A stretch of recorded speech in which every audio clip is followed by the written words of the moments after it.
All right, so it's been a while, about a month or two now that we've been driving the Ford Expedition around town, running dogs, going to the beach, going, paddleboarding with them in it, taking them all around town, going to the store and whatnot. So this is actually our replacement for our Ford Bronco.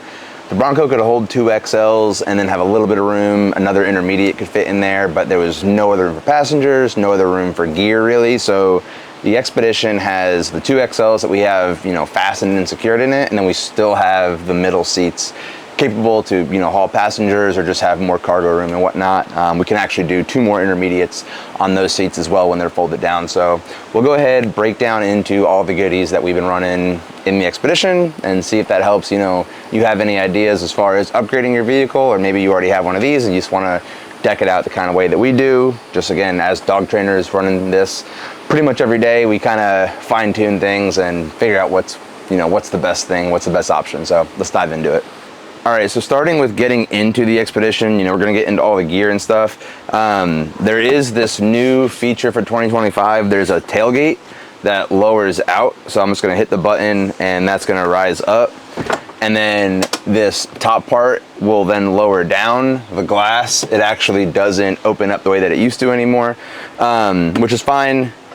Here, we can't get these doors open, which is, not really an issue. It is what it is. But when I hit this button on the tailgate, that'll drop out. What I did was I cut up a yoga mat just because this plastic is super prone to scratches and marks and wear and tear. So dogs getting in and out. I just wanted to protect that as much as possible. So we cut up a yoga mat that just kind of rolls in, rolls out. Like I said, I just kind of fold it, roll it, do whatever, throw it out of the way. Whenever I close that, the lid comes down and it's totally fine. And then when I want to get dogs out, I just pull it over and it's no issue, no hassle there. The 2 kennels, they are, Ruffland XLs, Patriotic Blue, Patriotic Red.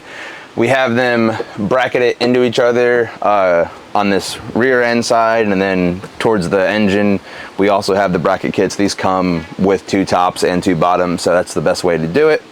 The ratchet strap is on here attached to the headrest mount. We'll go ahead and kind of show that when we go towards the front of the vehicle. Basically, super quick access leashes. We got a 10-foot slip paracord and then just a 6-foot leather with the safety connector on it if we're popping on to a flat collar and the leash is connected into the prong. On the left side of things, we got some treats and rewards. The Epic Blend is perfect for all dogs. So whether the dogs are on open farm or, the dogs are more picky about whatever they want, maybe they eat lower quality food, whatever it is, this open farm Epic Blend has a bunch of liver, morsels, all that kind of stuff in here. So it's a super high value treat still. On the left side with the, rewards, we have 2 Voila pouches just kind of tucked under. This is one of the minis, one of their new minis with a belt on it as an option. And then also one of the standard size, I believe it's 16-ounce standard size with the adventure clip. So, whether or not we want to clip into the belt or clip in with that actual belt from Voila, we can run that however we want. Still on the left side, we also have a phone mount. So if we're, recording, making content of the dogs or whatever, we just have a little phone tripod in here.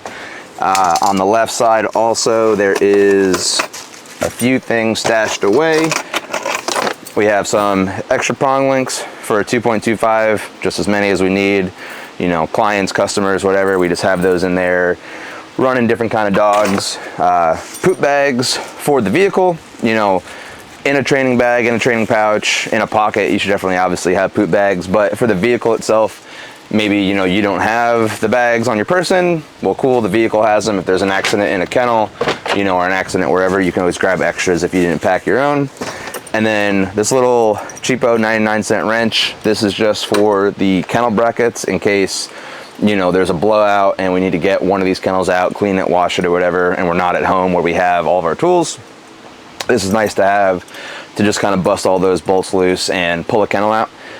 If you unstrap this and you're physically capable of doing it, you can actually pull both kennels out strapped in together, get it to the ground and lift it back in. It's not the most fun or the easiest thing to do. So I always just kind of undo them and pull them out one by one. Moving over just because the way that the kennels are in here. So we have a little bit of a lip here, which these don't really rock down. These are strapped in super hard, super tight. These aren't going anywhere. But there is a little bit of like a 10-inch lip. So the voila pouches can tuck under here. And then we also have, you know, just a Frisbee. If we're going to the beach, if we're going paddleboarding or whatever, we forget to bring a toy, we can just play with the dogs at the park and do whatever with them, you know, with the little Frisbee. On the right side, we have a backup training bag. So like I said, there's quick access leash, you know, clip or slip, but then being able to have a couple extras. Again, if there's, you know, 2 dogs in here, if it's Ashley and I, or if it's Ashley and Ellie, whoever's training dogs, we have a little bit more options. So here's a 5-foot slip, an ultralight 4-foot clip, leather 4-foot, another training pouch, you know, fanny pack if you don't want to run one of the Voilas.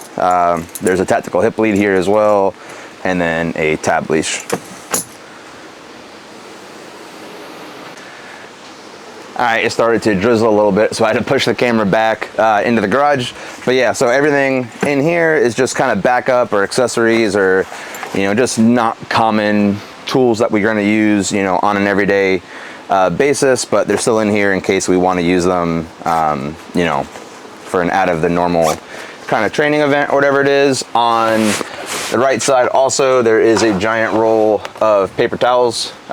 It's caught on the seatbelt here, but big roll of paper towels. Again, if there's an accident, if we need to wipe something up, then perfect, that's in there. For the kennels themselves, they both have one of these snap-on bracket water bowls. So these are, I believe they're 1 quart. Yeah, so they're 4 cups. I believe that's 28 ounces. Someone check the math on that, maybe 32 ounces. But there's a 1 quart bowl that just snaps in there and pulls out just like that. It's super nice. Once the dogs get kind of trained on it, if your dog likes to pull bowls and knock bowls all around, they might try it with this once or twice, but once they kind of, you know, once it gets replaced, they're really not doing it as much anymore. So these are super nice. Like I said, you're not reaching in and getting those bowls. The dogs aren't really knocking them down as much as possible. Keeping dogs, you know, fed and hydrated. Most important thing, obviously, you know, for training dogs, keeping their safety, health and wellness in mind. So this is super nice. In both these kennels, we do have Primo pads. We are waiting on the replacement pads for these kennels. We're gonna be doing the Ruffland Super Tough pads, whatever they call their the cushy ride pads.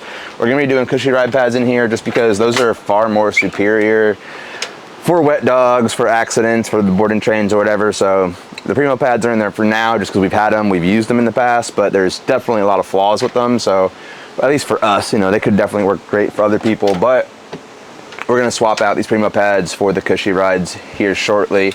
But like I said, these XLs, it's 1 strap that goes into the headrest, and then these are also front and back door kennels. So there's great AC in the vehicle, but for max ventilation, for max airflow and whatnot, we do have the front and back. So I'll go ahead, we'll take the camera, go in on the inside of the cab, and just kind of show you around from the other perspective.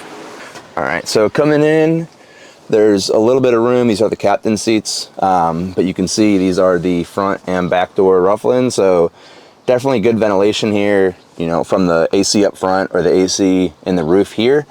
And then it's nice because while the big fans won't fit in the back, the small Ryobi fans can actually hang on here and just blow a little bit of cool air or a little bit of ventilated air through there. So that's super nice. My goal is to get a mini chow box in here and kind of put that up here so we can store more food, more treats or whatnot.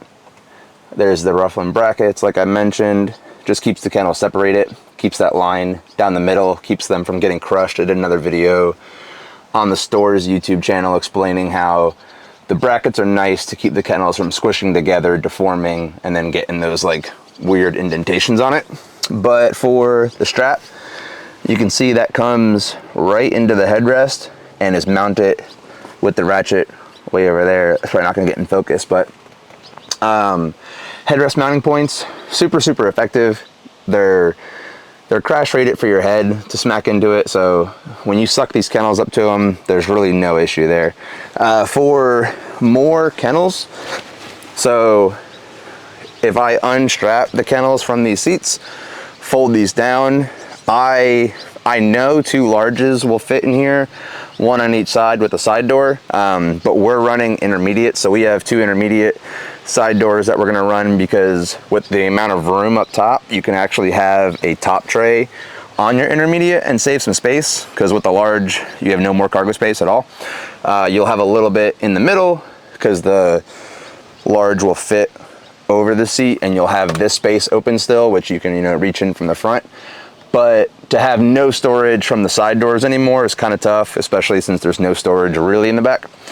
So intermediate floor to kind of right about here, and then there's that top tray, and there's still enough room to reach in. So not too bad of a setup. Like I said, this is much better suited than the Bronco way out there.